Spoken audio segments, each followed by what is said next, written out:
I didn't expect the silence to hit like a physical blow. Not on my graduation dinner. Not with the celebration lights still warm and golden around the room. But the moment my grandmother leaned forward, her fingers trembling slightly, and asked, "Lena, can you show me the statements from your education fund?" The entire table went still. My knife hovered just above my plate. My mother stiffened. My stepfather blinked too many times. My older sister narrowed her eyes, already bracing for impact. I said the 8 words that shifted the universe. I didn't even know I had one. Her attorney, because yes, she showed up with one, placed a binder in the center of the table with a deliberate thud. My mother's hand slipped off her wineglass. My stepfather looked like someone had punched all the breath out of him. And that was the moment. Not the beginning, but the conclusion of every suspicion I'd carried like a quiet ache for years. I used to believe my mother loved me in her own strange, distant way. I used to think her comments about my poor decisions, my financial irresponsibility, my lack of discipline, came from concern. Back then, I ignored the warning signs. How they monitored every part of my life. How they insisted I didn't need access to certain documents because I was too young to manage money. How they praised my sister publicly but scrutinized me privately. I thought that was normal. I thought everyone's family worked that way. But the illusion cracked on a random Wednesday.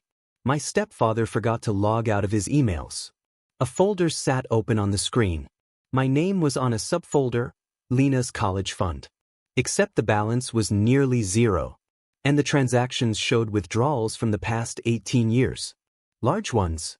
Consistent ones. My stomach twisted, not with shock, but with recognition. Some part of me had always known something was wrong. Then I overheard my mother late that night through the cracked hallway door. "She'll never ask. She doesn't understand any of this." She laughed. A short, sharp sound. And my stepfather replied, "But we need that money for the renovations." Something inside me didn't break. It froze. Then sharpened. I didn't confront them. Didn't rage. Didn't accuse. I became quiet. Strategic. Invisible enough that they forgot to hide things around me. I discovered everything. Bank statements buried in drawers.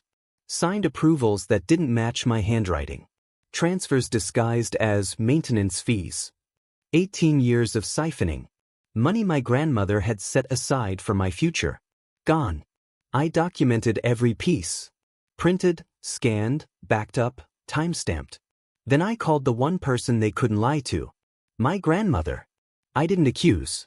I simply asked, "Did you really close my education fund when I was 10? The silence on the line told me everything. She arrived the next day. Not with anger, but with focus. We spent weeks gathering more evidence. Reviewing transactions. Consulting attorneys. Preparing.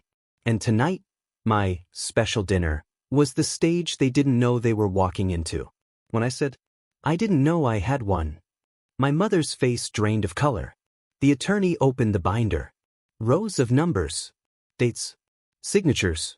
Transfers. Each page a blade. My stepfather whispered, This must be a misunderstanding." My grandmother spoke before I could. "The misunderstanding," she said, voice steady, "is that you believed you would get away with this." My sister looked between them and me, realization spreading across her face like wildfire. The attorney outlined the charges. Misappropriation. Unauthorized access to a minor's financial accounts. An upcoming investigation. Frozen assets. Court orders. My mother finally broke.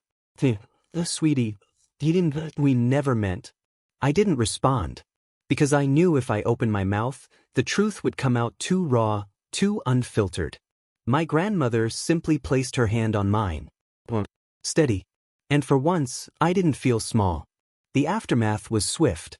Their accounts audited. Renovations halted. Their business licenses reviewed. Their social circle evaporated overnight. They tried calling, messaging, blaming each other, blaming me, begging for a meeting. I ignored every attempt. Not out of vengeance. Out of closure. Justice isn't rage. It isn't noise.